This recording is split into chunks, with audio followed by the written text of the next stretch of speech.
Welcome to the Reality Zone. I'm Ed Griffin. The program we are about to hear is taken from a recording of a presentation I made shortly after the publication of my book, The Creature from Jekyll Island, a second look at the Federal Reserve. And so here it is, as recorded live in Los Angeles, California, on November 18, 1994. My presentation on the Federal Reserve, The Creature from Jekyll Island.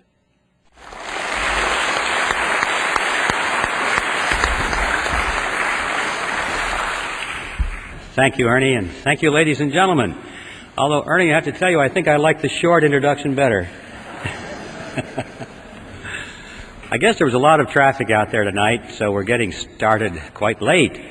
So I think I'll dispense with the usual jokes and all the preliminary remarks and jump right into the topic. And to try and give it some kind of historical perspective, I'd like to go back to the 1st century BC, to a tiny kingdom called Phrygia. It was in Phrygia that there was a philosopher by the name of Epictetus. And it was Epictetus who said, appearances are of 4 kinds. Things either are as they appear to be, or they neither are nor appear to be, or they are but do not appear to be, or they are not and yet appear to be. There'll be a quiz on this. When I read that statement, I was sure that if Epictetus were alive today, he probably would be a Harvard professor of banking and economics. Because doesn't that sound like the kind of explanations that we get when you read through the Federal Reserve bulletins trying to tell you what the money aggregates are and that kind of thing? See, what Epictetus did was he took a relatively simple concept, but by the time he was through explaining it, we didn't have any idea what he was talking about. And this is so commonly done today by the experts. Nevertheless, I thought that his statement was pretty good because it provided us with a track to run on, kind of a theme for this presentation. Because you know, if there's anything in the world that is an appearance which is deceiving, it is the Federal Reserve System. In fact, it is one of those appearances of the 4th kind, which I'm sure you all remember, for those appearances which are not and yet appear to be. So I'd like to use that as my theme for this topic and come back to it now and then during the progress of this presentation, if I remember to do that, and use it as a punctuation point here and there, and as a reminder of one of the most important aspects about the Federal Reserve System that there is to comprehend, and that is that there are a lot of deceptive appearances going on here. I think the best place to begin our story is with the creation of the Federal Reserve System itself. In fact, that takes us right to the reason for the title of the book, The Creature from Jekyll Island. For those of you who are not yet familiar with the background of this story, you should know that Jekyll Island is a real island. It's off the coast of Georgia, and it was on that island in 1910 that the Federal Reserve System was conceived at a highly secret meeting that took place there. When things are done in secret, there's usually something to hide. And so I'd like to tell you that story and document it so that we can find out, first of all, that there was a meeting, that the Federal Reserve was indeed created there, that indeed there was a great deal of secrecy, and then we'll ask the question, why the secrecy? In 1910, Jekyll Island was completely owned by a small group of millionaires from New York. People such as J.P. Morgan, William Rockefeller, and their associates. This is where their families came to spend the winter months. It was a resort island. It was called the Jekyll Island Club. And on the island there was a magnificent clubhouse, which was the center of their social activities. You can visit that clubhouse today. As a matter of fact, the island has since been purchased by the state of Georgia, and the clubhouse has been fully restored. It's a beautiful thing. And if you take the tour, you can walk down the corridor there, and there will be a room, and on the door to that room is a brass plaque, and it says, the Federal Reserve System was created in this room. So there's no secret about this part of it. It's a matter of public record. So this is how that story came to pass. It was November of that year, 1910, when Senator Nelson Aldrich sent his private railroad car to the New Jersey Railroad Station late in the evening. And there it was in readiness for the arrival of himself and 6 other men who were told to come under conditions of extreme secrecy. For example, they were told to come one at a time, not to dine with each other on the night of their departure. They were told to avoid arriving at the same time if they could. If they should happen to show up at the same time, they were instructed to pretend not to even know each other. They had to avoid newspaper reporters because they were well-known people, and newspaper reporters often frequented the railroad station.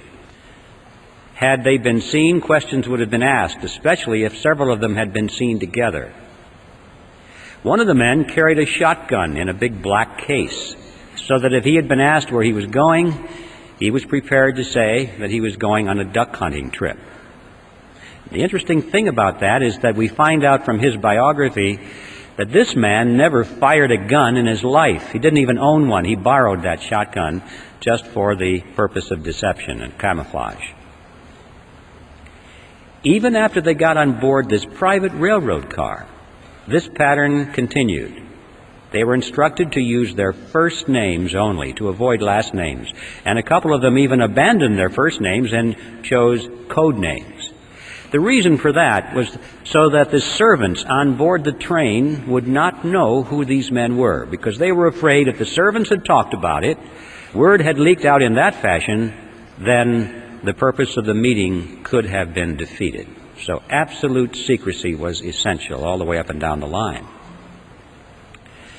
The private railroad car traveled for 2 nights and a day on a 1,000-mile journey to the south. And when they awoke the second morning, the car was on the siding at Brunswick, Georgia. There they took a ferry boat across the inland strait to Jekyll Island, then to the clubhouse. And for the next 9 days, they sat around a table and they hammered out all of the important details of what eventually became the Federal Reserve System. When they were done, they went back to New York. And for quite a few years after that, they denied that such a meeting ever took place. It wasn't until after the Federal Reserve System was firmly established that only then did they begin to talk openly about their meeting and what they accomplished there. Several of them wrote books on it. One of them wrote a magazine article, and they gave interviews to newspaper reporters. And so now, many years later, it's possible for us to go back to the public record and discover in minute detail exactly what happened on Jekyll Island in 1910. Now, who were these 7 men? The first one I've already mentioned, Senator Nelson Aldrich. He was the fellow that owned the private railroad car. He was the Republican whip in the Senate. He was chairman of the National Monetary Commission, which was that special committee of Congress created to make a recommendation for legislative reform. Banking reform, they called it. They wanted to reform banking in America because the American people were very concerned over the concentration of financial power into the hands of a small group of banks and investment firms in New York on Wall Street. That is what they called the money trust. That was a popular phrase. In fact, quite a few politicians had been successfully elected to office on their campaign promise to break the grip of the money trust. And that was one of the primary purposes of the National Monetary Commission, of which Senator Aldrich was chairman. He was also a business associate of J.P. Morgan. He was the father-in-law of John D. Rockefeller, Jr., which means, of course, that eventually he became the grandfather of Nelson Rockefeller, our former vice president. Remember, his full name was Nelson Aldrich Rockefeller, so he derived his middle name from his famous grandfather. The second man at the meeting was Abraham Piatt Andrew, Assistant Secretary of the Treasury. Later, he became a congressman, and throughout his career, he was very important in banking circles. The third man there was Frank Vanderlip, president of the National City Bank of New York, the largest and most powerful of all the banks in America, representing the financial interests of William Rockefeller and the international investment firm of Kuhn, Loeb and Company. Henry Davison was there. He was the senior partner of the J.P. Morgan Company. Charles Norton was there, president of the First National Bank of New York, another one of the giants. Also, there was Benjamin Strong, head of J.P. Morgan's Bankers Trust Company. And incidentally, Benjamin Strong, 3 years later, when the Federal Reserve Act was finally passed, he became the first head of the Federal Reserve System. And finally, last but certainly not least, Paul Warburg was there, probably the most important man because of his knowledge of banking in Europe. Warburg was born in Germany, eventually became a naturalized American citizen. He was a partner in Kuhn, Loeb and Company. But he was also a representative of the Rothschild banking dynasty in England and France. And throughout his whole banking career, he maintained close business liaison with his brother, Max Warburg, who was head of the Warburg Banking Consortium in Germany and the Netherlands. Paul Warburg was one of the wealthiest men in the world. But those are the 7 men on Jekyll Island. And as incredible as it may seem, these men represented directly and indirectly approximately 1/4 of the wealth of the entire world in those days. And these are the men who sat around a table on Jekyll Island and created the Federal Reserve System. Does it arouse your curiosity? What's going on here? Now, for the skeptics who are here tonight, and I hope there are plenty, because if there aren't, I feel like the minister talking to the choir. I know there are always plenty of skeptics in my audiences, and that makes me feel very good. For the skeptics, you're probably wondering, did it really happen that way? Surely Griffin is exaggerating to make a point. Well, yes, it really happened that way, and I'd like to illustrate that by quoting for you just one piece of evidence here. This was taken from an article that was written by Frank Vanderlip himself that appeared in the Saturday Evening Post on February 9, 1935. Remember, Vanderlip was one of those at the meeting. And this is what he said. I do not feel it is any exaggeration to speak of our secret expedition to Jekyll Island as the occasion of the actual conception of what eventually became the Federal Reserve System. We were told to leave our last names behind us. We were told further that we should avoid dining together on the night of our departure.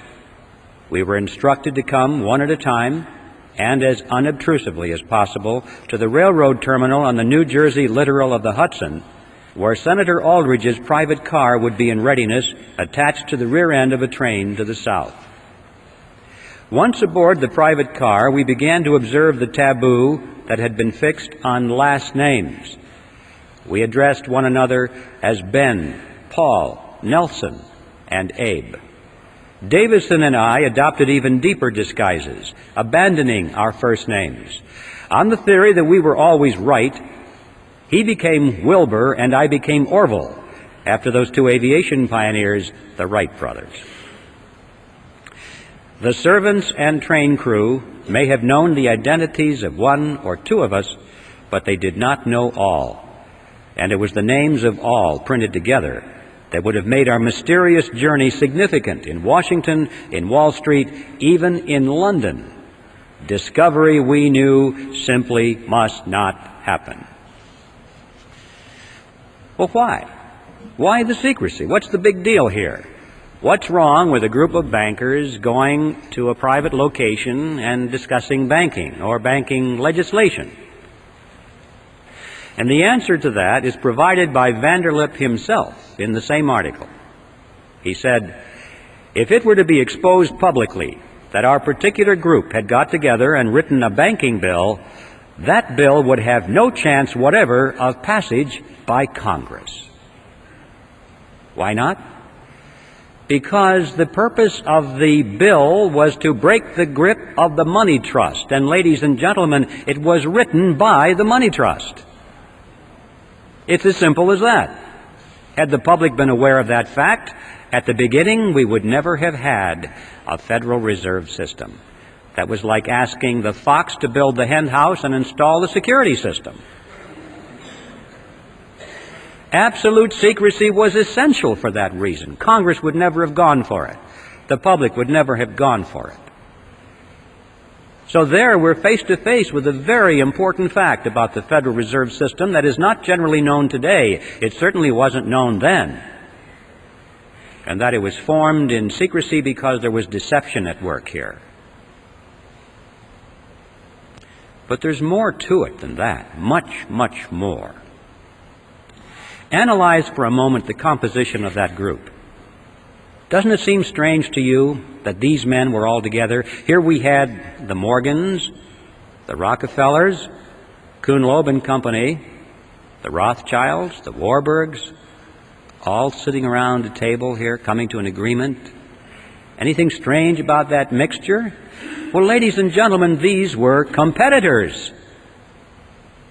What's going on here? Competitors sitting around, coming to an agreement. These were the giants in the investment field, which prior to this period were beating their heads against each other, blood all over the battlefields, fighting for dominance in the financial markets of the world, not only in New York, but Paris and London, everywhere. And they're coming to an agreement of some kind. This is an extremely important fact that is generally overlooked, because it happened precisely at that point in American history, which is sometimes described in our history books as the period of the dawning of the cartel. This was that point in American history when a major ideological transition was taking place in business.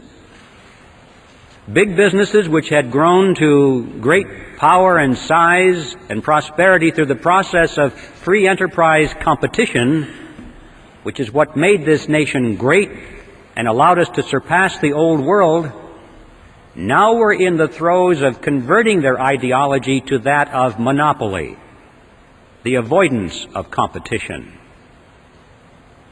It was John D. Rockefeller I who said it. He said, "Competition is a sin." And it became the destiny of these people to avoid competition now at all costs. Their life effort was to eliminate their competition if they could. If that was impossible, then to buy them out. If that was impossible, then to join with them in a shared monopoly, which is called a cartel. And this was the period of history when that transition was taking place very rapidly in all industries. For the 15-year period prior to the meeting on Jekyll Island, these financial groups of which we are speaking had increasingly come together in joint ventures rather than compete with each other. They found that it worked. They liked it. And the meeting on Jekyll Island was the culmination of that process. And now we come to the second astounding realization about the Federal Reserve System, is that it is not a government operation at all. It is, in fact, a cartel. They created a banking cartel and legalized it by law, passed a law to make it legal and to enforce it. That is an amazing understanding of the Federal Reserve that you're not going to find taught in your textbooks. It is a cartel. But there is a third element that is even more important than those two for an understanding of what it's doing to us. And the third element that we must understand is that this cartel went into partnership with the government. Cartels often do that to enforce their cartel agreements, but in this case they did it in spades. Now, when a partnership is formed, there has to be a reason, there has to be a benefit for the partners, or they're not going to do it. So it's a legitimate area of inquiry for us to know and to ask, what's the payoff to these partners? Why did they do that? Why is the government in it? What does it get out of it? And then we'll ask and find out why the cartel is in it. and what it gets out of it. In order to see how that functions, we must examine now the mechanism by which the Federal Reserve System creates money. How does money come into being in our country?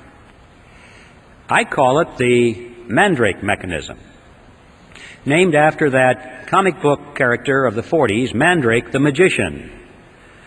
Before I go into this, I need to warn you folks about one thing. Don't try and make sense out of this, because it doesn't make sense. It's not supposed to make sense. Just remember that this is your good old-fashioned scam, and you'll be able to understand it pretty well. Furthermore, I want to tell you that I'm going to make this sound very simple because I'm stripping out of it all of the banker language and all of the accounting terminology, and I'll speak it as best I can in plain old English. But I can assure you, even though it may sound like it's ridiculously simple, I can assure you that every part of this is 100% accurate from a technical point of view. So this is how it works. It starts with the government side of the partnership. It starts, in fact, in Congress. Congress needs money, a lot of money, far more than its income. Taxes only make up a small percentage of what Congress spends. Well, how can they spend more than they take in revenue? Here's how it works. Congress, let's say, needs $1 billion for today's expenditures. So they go down to the Treasury and they ask for the money. And the Treasury official says, you guys have got to be kidding. We don't have any money here. You spent it all back in February or March. Everything we took in taxes is gone. Not to worry, they say. Together they walk further down the street to the Federal Reserve Building. Now the Fed has been waiting for them, because that's one of the reasons it was created. They walk in, and the officer at the Federal Reserve opens up his desk drawer, pulls out a big checkbook, and he writes a check to the United States Treasury for $1 billion and signs it and gives it to the Treasury official. Now, we need to ask a question at this juncture. Who put that $1 billion into the checking account at the Federal Reserve so that they could lend it or give it to the government? Where did that money come from? And the amazing answer is, there is no money. In fact, technically, there isn't even a checking account. There's just a checkbook.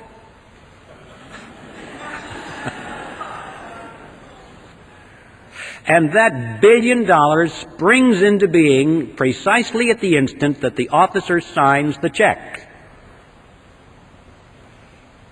Now, if you and I were to do that, we would go to jail.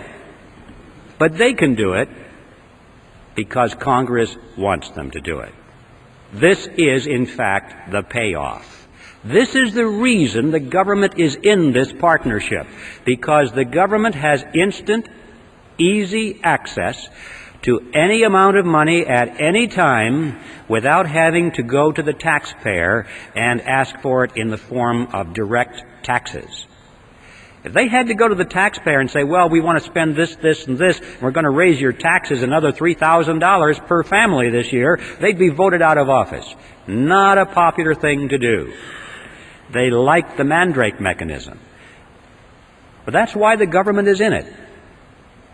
But why is the banking cartel in it? To answer that question, we'll go back to that $1 billion check and follow some of the money. The Treasury official takes the $1 billion check and deposits it into the government's checking account, which is, of course, in a Federal Reserve Bank, so-called. And at that instant, the computers show that the government made a $1 billion deposit, therefore it has $1 billion in its account, therefore it can now write up to $1 billion in government checks, which it starts to do. We'll follow just a $100 check that it writes to the postal worker that delivers our mail. He takes it now and puts it into his checking account in his personal commercial bank down the street.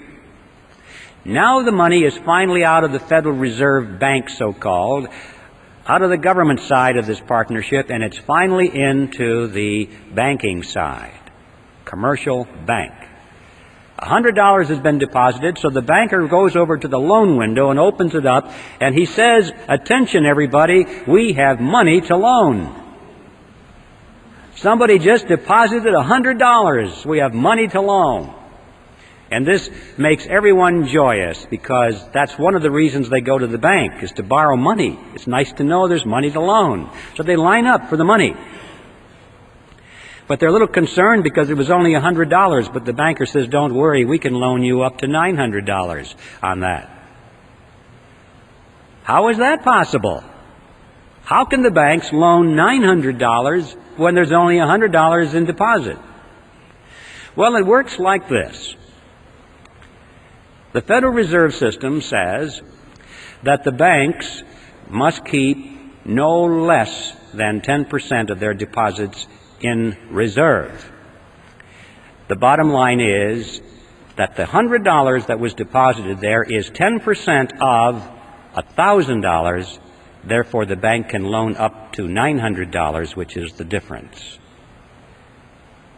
Now, where did that money come from? The answer is the same. There was no money. That springs into being at precisely the point at which the loan is made. Now, let's analyze it. An important difference here between these two functions. The money that was created out of nothing and given to the government was spent by the government for its projects. On the other hand, the money that was created out of nothing for the banks, they didn't spend that for their projects. They loaned it to us for our projects. But they collect interest on that loan. So the bottom line is that they collect interest on nothing, which is not too shabby. This is why the banking cartel is in the partnership, because all of this becomes legal. Interest on nothing. What are the consequences of this? This money that is created out of nothing goes out into the economy, and these new dollars dilute the value of the old dollars that were already out there.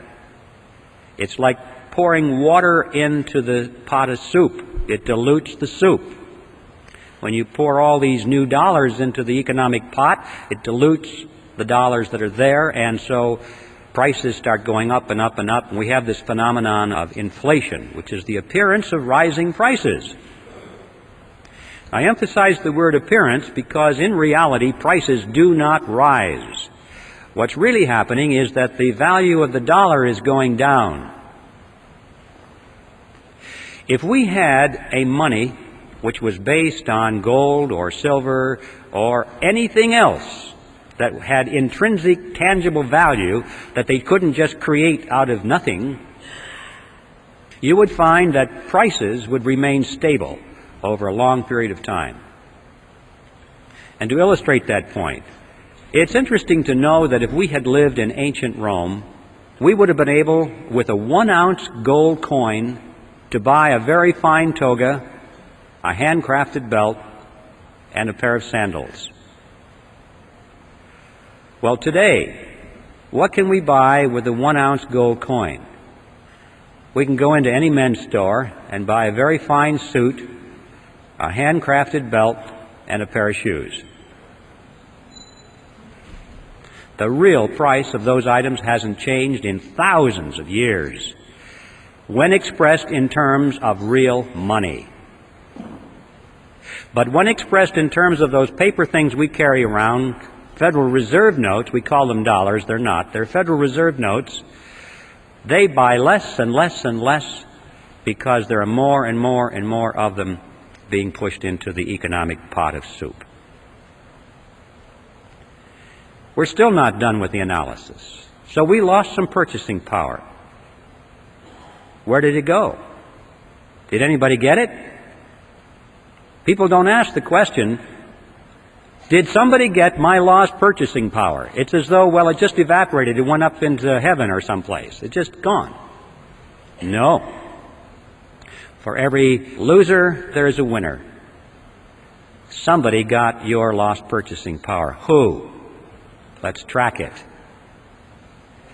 Those people who got the lost purchasing power were the ones who were right at the point where the new money was injected into the pot. Because they got their hands on it first, and at that point it had full value.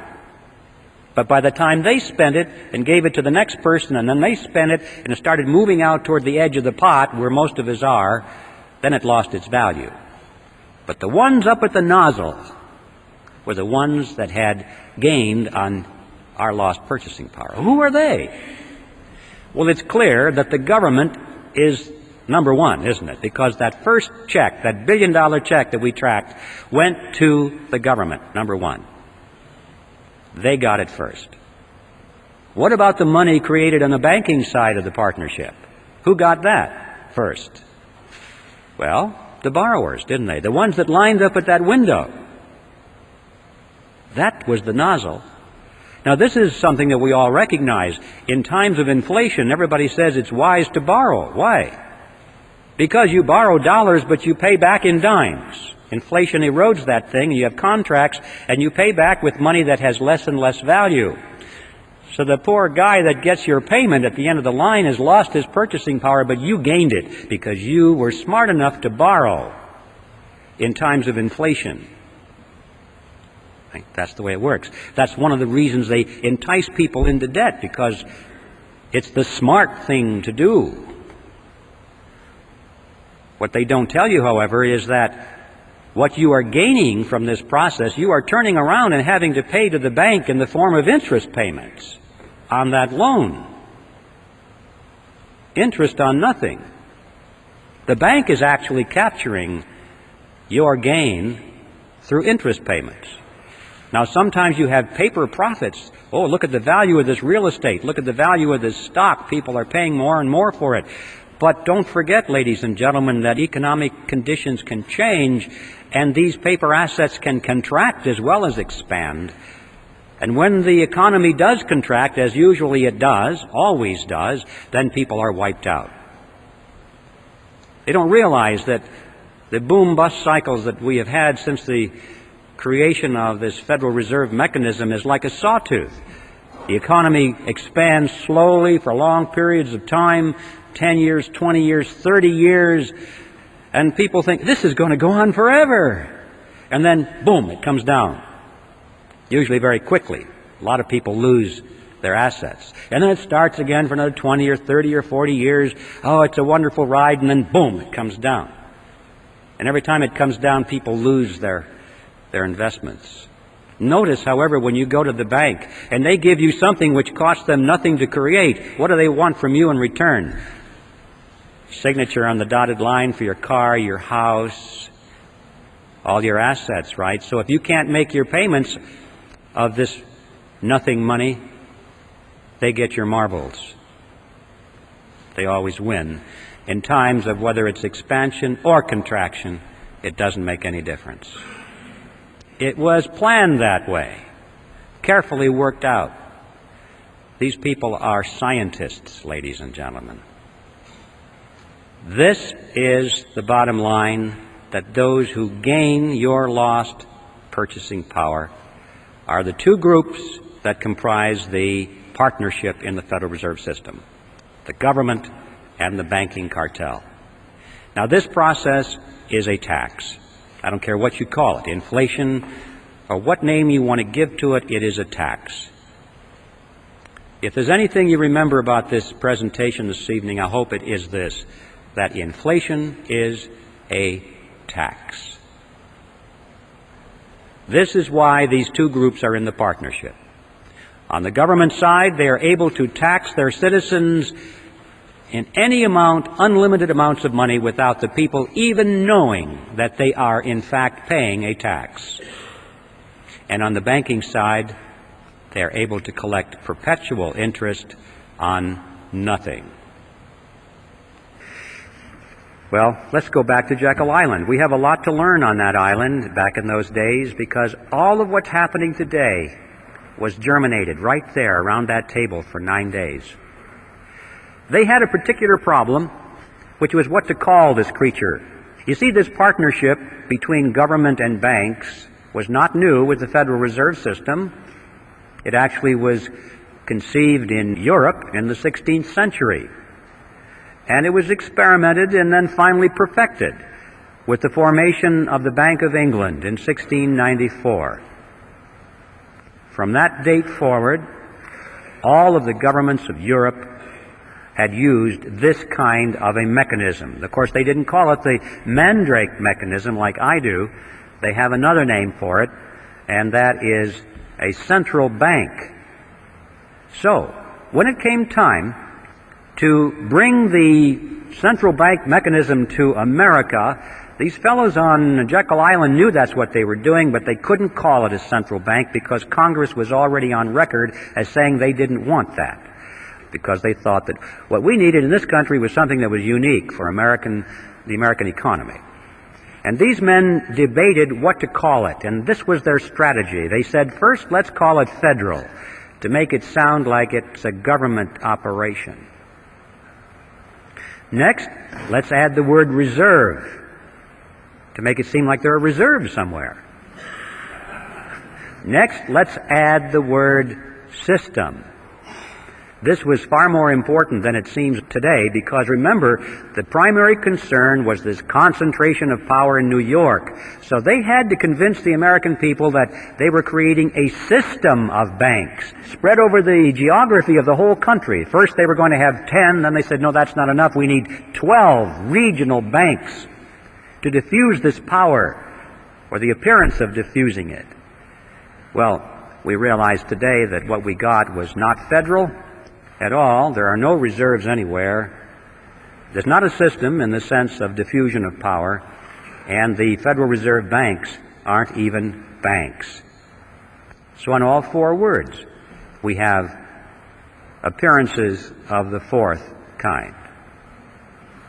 It was brilliant deception, and now the next step was to sell it to the public. The first draft of the Federal Reserve Act was called the Aldrich Bill because it was sponsored by Senator Aldrich, and Paul Warburg warned him against that. He said, Nelson, if you put your name on this bill, it's going to be voted down in Congress because you're so clearly identified with big business interests. And Warburg was right. Congress put thumbs down on it. The bill of the big bankers. Well, it was a minor setback. They took their bill, they scrambled the paragraphs around a little bit, took Aldrich's name off of it, and found a couple of Democrats to sponsor the bill. Now this was different, because everybody knew that the Republicans represented big business. But they also knew that the Democrats, on the other hand, represented the common man, you know, the working man, the fellow on the assembly line, like Ted Kennedy.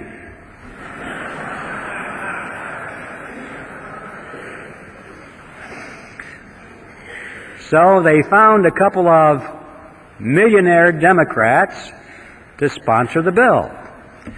Carter Glass in the House and Senator Robert Owen, who was himself a very successful banker, sponsored the bill, and now it was the Glass-Owen bill. Next, Aldrich and Vanderlip began to give speeches and interviews to newspaper reporters condemning the bill that they had written. They said, this bill will ruin the banks. It'll be terrible for the nation. And of course, by the time that got into the newspapers and the average person read that, they were saying, golly, the big bankers don't like this bill very much. It must be pretty good. You know, you have to give these fellows credit. They weren't stupid. They didn't get to be where they were by being country bumpkins. They understood mass psychology, they understood politics, and they played their cards exceedingly well. Meanwhile, these same individuals were, out of their own pockets, financing so-called grassroots study clubs that were springing up all over the country, holding public meetings, printing and distributing pamphlets extolling the virtues of the Federal Reserve Act. They gave huge amounts of money to some of our better-known universities in America. established new departments of economics, handpicked their own people to be the professors to chair those departments. And then those professors began to give speeches and write scholarly essays about how wonderful the Federal Reserve System was. And then at the insistence of Paul Warburg, they added a few excellent provisions to the bill, provisions which seriously restricted the ability of the Federal Reserve System to create money out of nothing.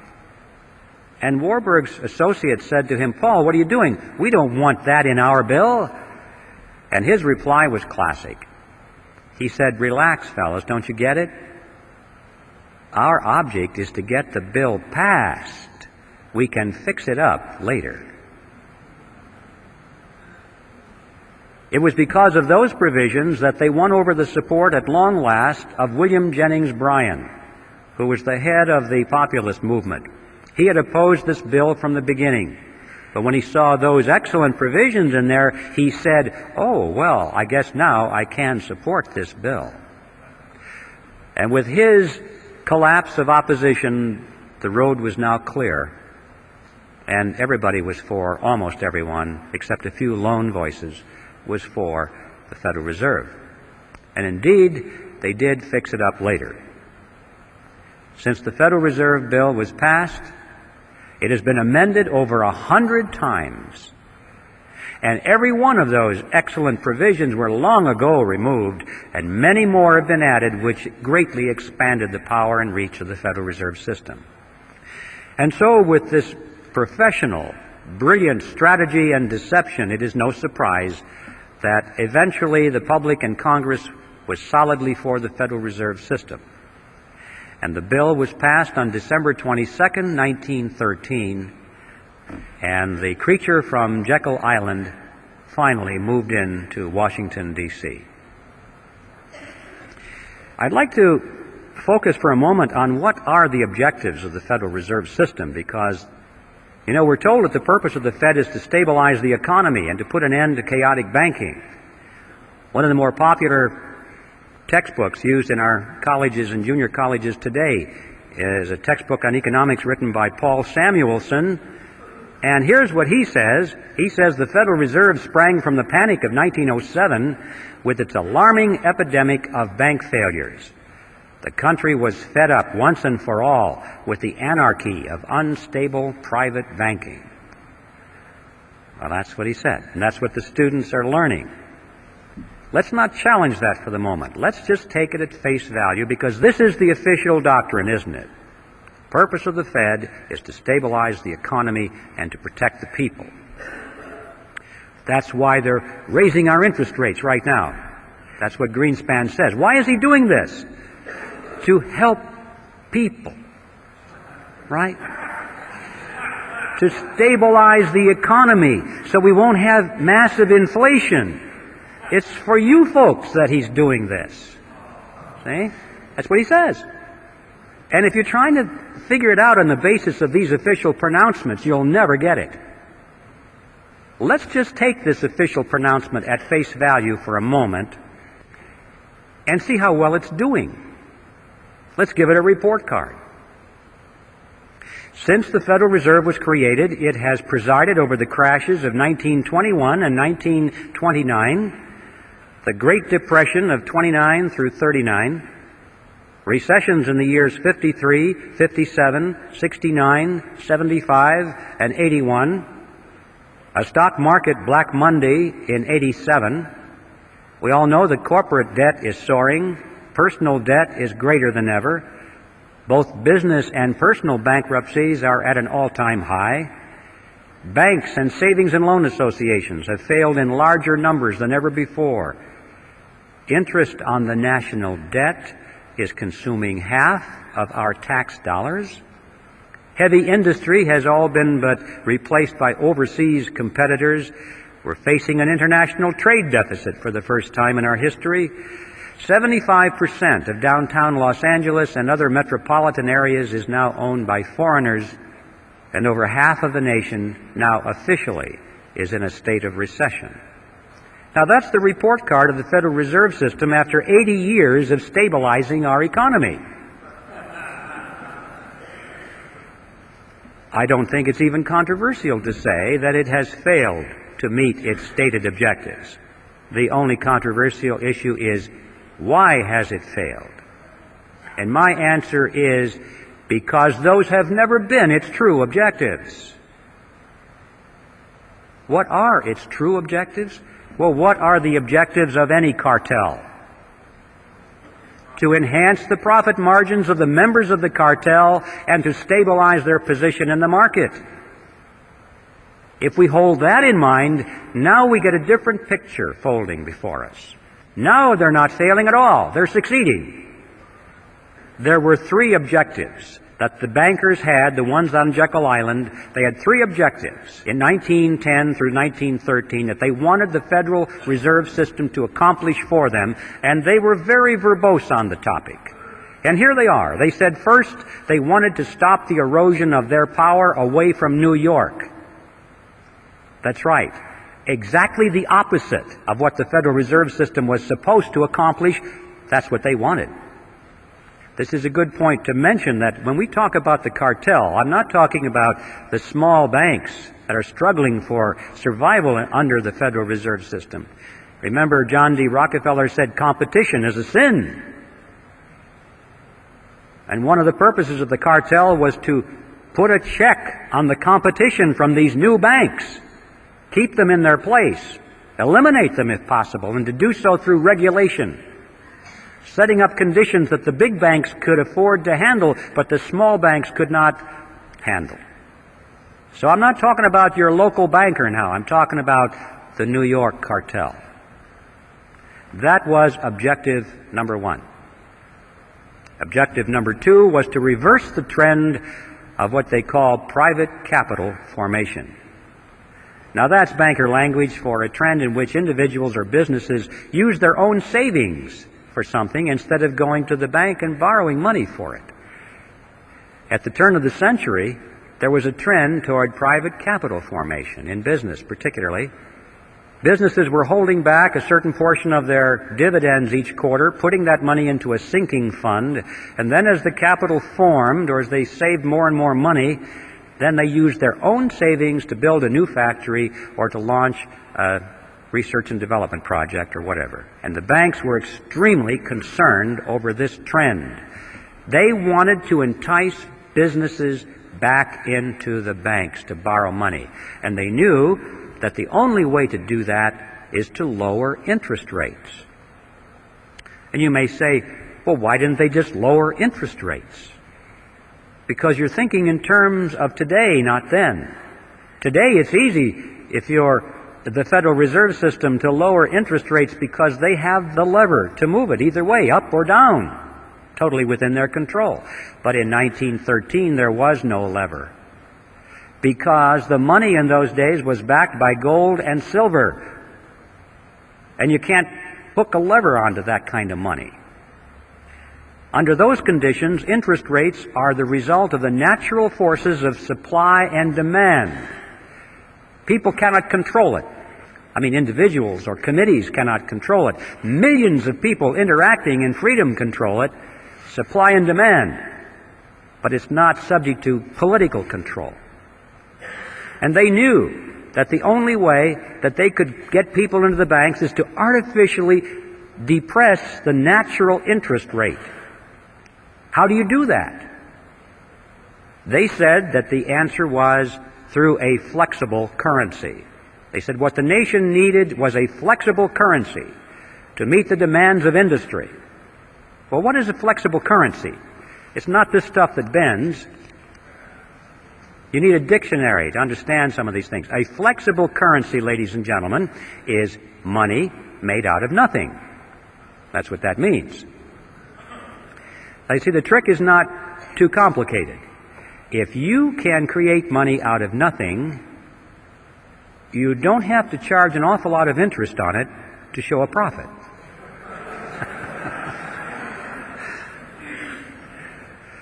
So, with a flexible currency, they could lower the interest rates below the natural level, still make plenty of profit on it, and entice the businessmen back into the banks. So the goal was a flexible currency. That was objective number 2, and objective number 3 was to pass on the inevitable losses of the banks, pass them on to the taxpayers in the name of protecting the people.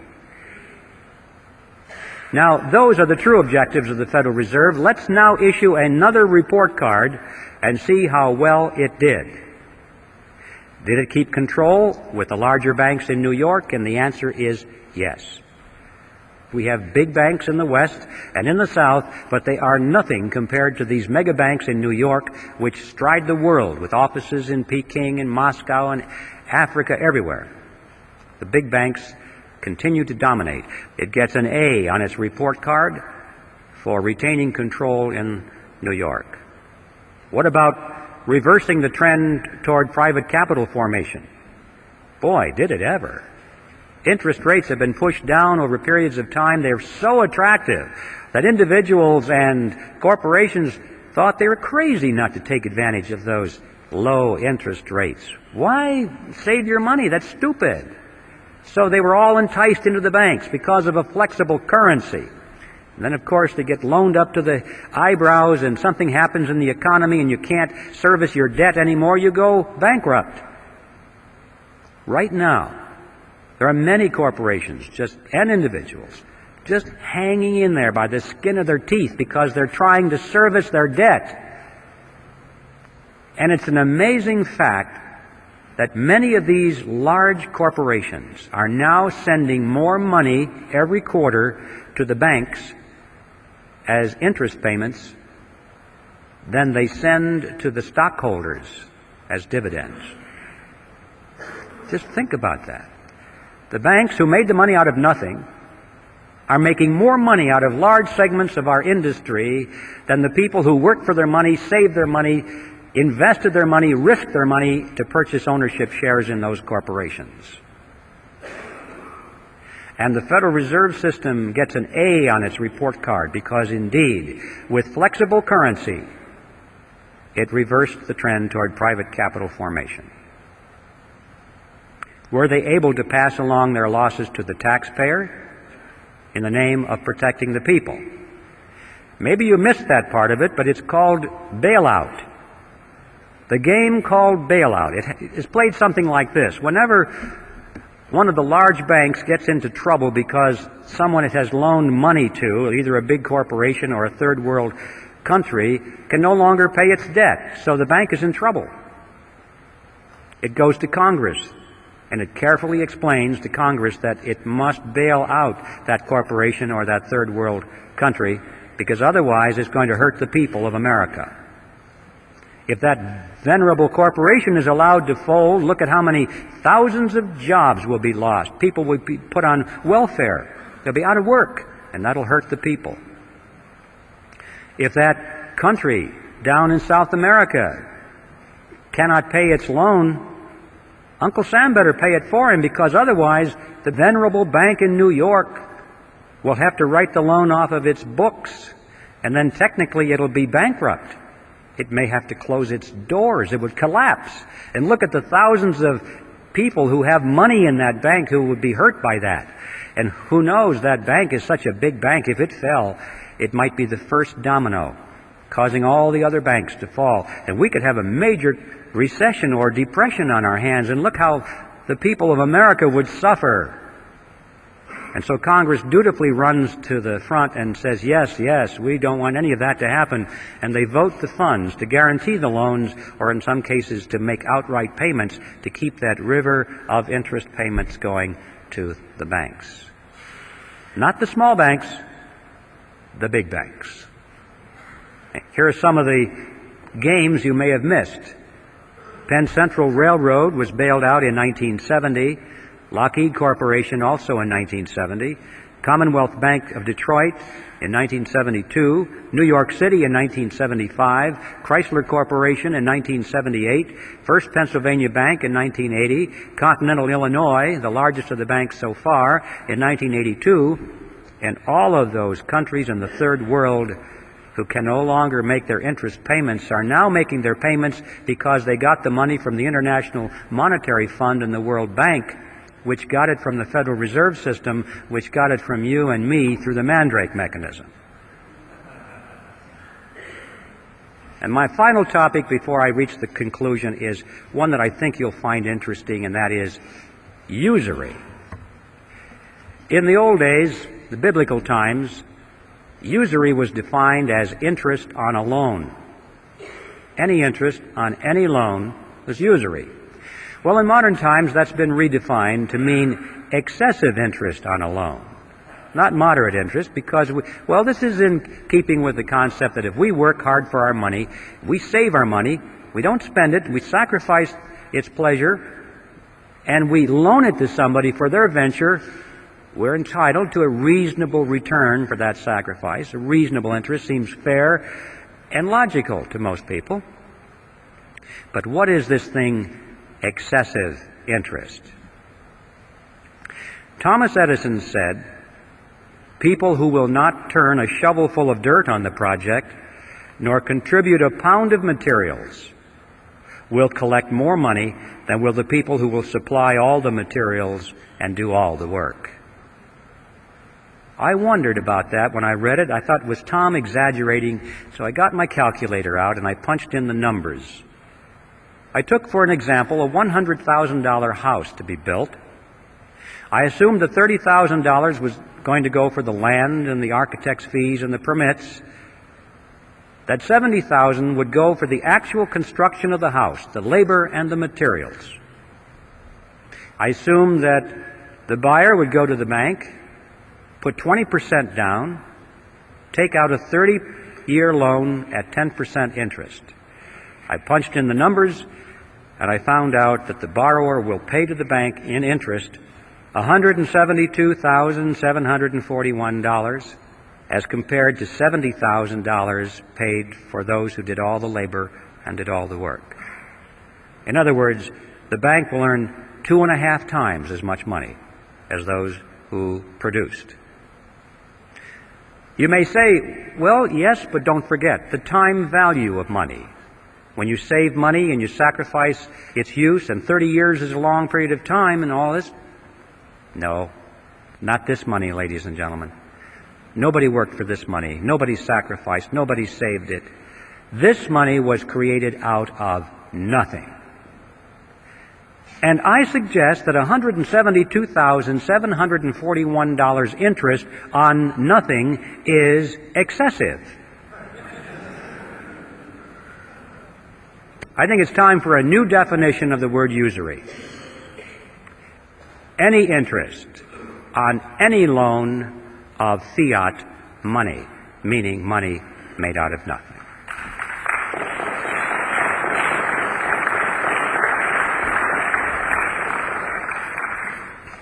Now, this example of a $100,000 house, I should point out to you, is a grain of sand in the Sahara. This is nothing.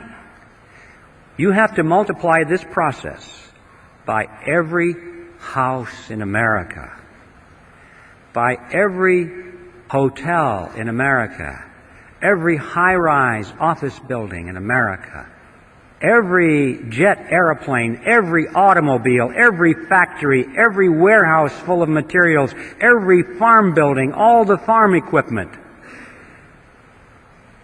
And you are talking about a river of unearned wealth perpetually flowing into the banking cartel that is so wide that you can't even think across it in your mind. The numbers are beyond comprehension. Where is this money going? You get the mental picture that maybe it's going into a big lake someplace. There's a big dam and it's building up. All this money is accumulating and these people are getting richer and richer and richer. Wrong. Doesn't work that way. When a person has all the wealth that he can possibly want or use for the pleasures of life, what is left?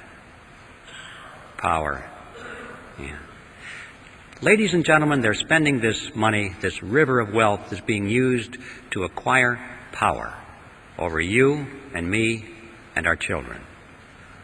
They are literally buying up the world with it. And I don't mean they're buying up the real estate and the hardware.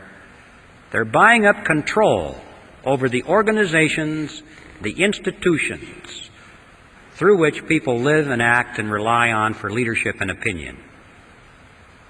Technically, in sociological terms, this is called a power center. These are the power centers of society, the groups through which people work.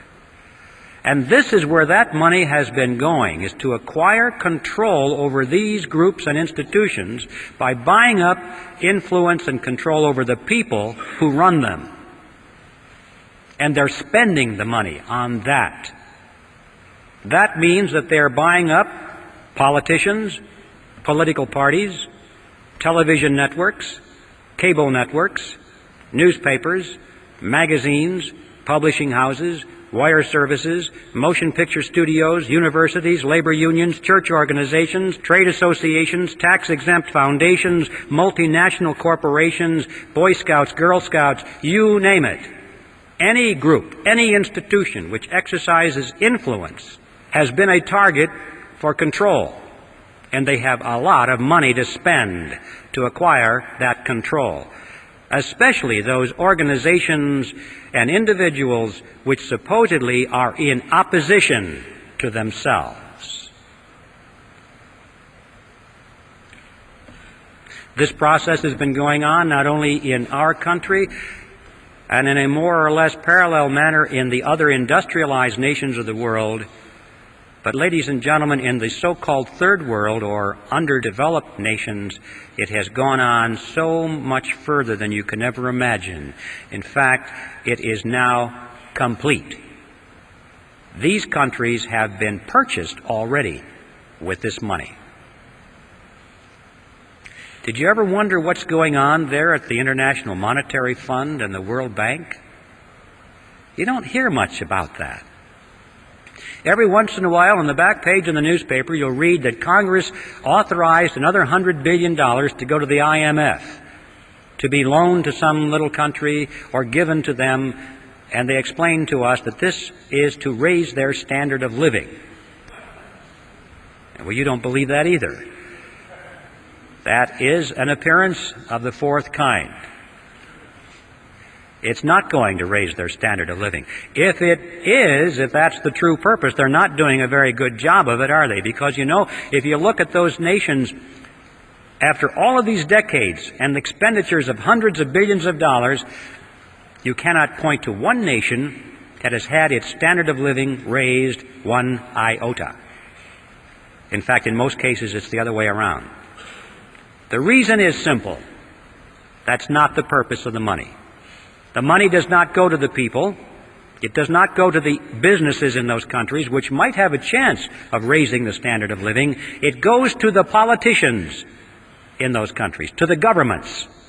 And it is used specifically to strengthen their control mechanisms over the people, to build collectivist totalitarian systems.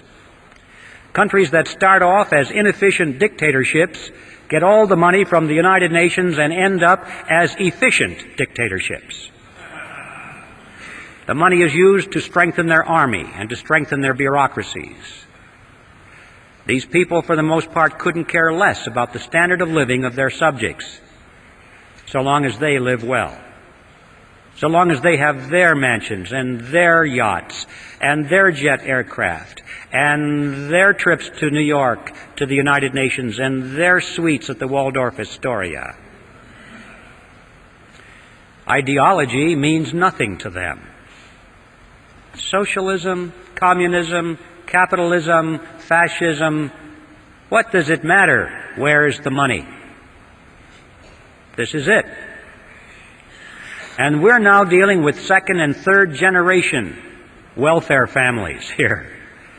You know how hard it is to break a welfare family in our own country after the second and third generation. We have governments around the world that are now second and third generation welfare to the UN. There's not a chance in the world they're going to break away from that money. They wouldn't know how to operate any other way. It's a way of life. They're addicted. And they now are in place in the New World Order, where they're just waiting for you and me to show up. In fact, that's the other side of this. Not only has this transfer of wealth from America to the Third World not raised their standard of living, but it has indeed helped to lower ours. And that, too, was part of the plan. In many ways, they're trying just to waste money, to reduce our standard of living. A strong nation is not a candidate to surrender its sovereignty, but a weak nation is. If America can be brought to her knees, if she can be hungry, if she can be filled with despair, if there can be riots in her streets and she doesn't know where to turn, then she perhaps will willingly accept totalitarian measures from a United Nations peacekeeping force. The blue helmets might even be welcomed. Or rescue with an international monetary unit that has purchasing power for a while. This is how it's being played out, ladies and gentlemen. And so I want to just conclude by saying that the name of the game is not wealth. It is power. So what are we going to do about this? Well, it's obvious. We have to slay the creature. Obviously, that's the starting point. We can't allow this creature to continue. It has to be eliminated. But how are you going to do that?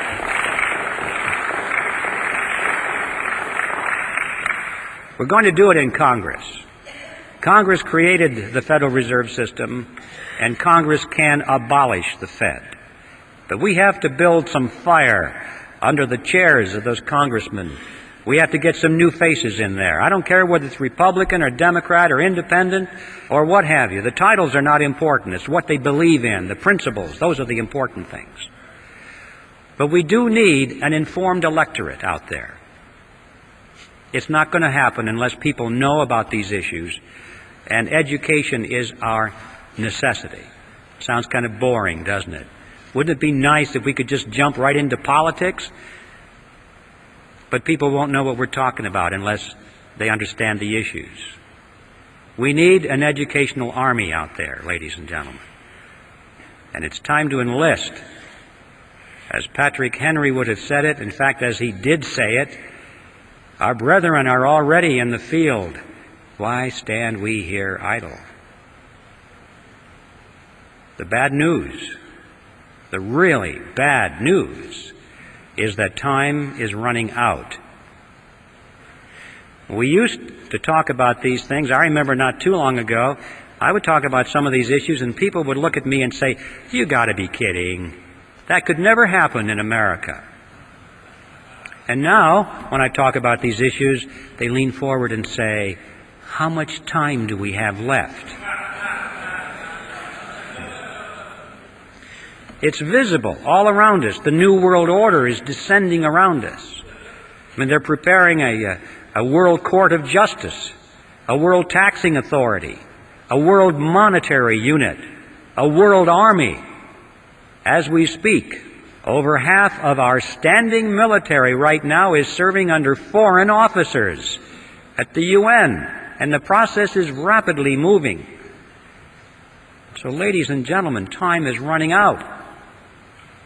Whatever you plan to do for your country or for your freedom, do it now. But the good news is, the really good news is that we still can do it. We still have time. We still have freedom. Instead of complaining about how bad things are or how late the hour is, we should rejoice over the fact that we can still meet as we are here tonight.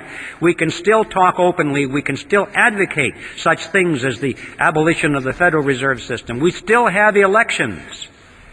We should rejoice on that fact. All we have to do is go out and work like our very lives and our freedom depended upon it. Because they do.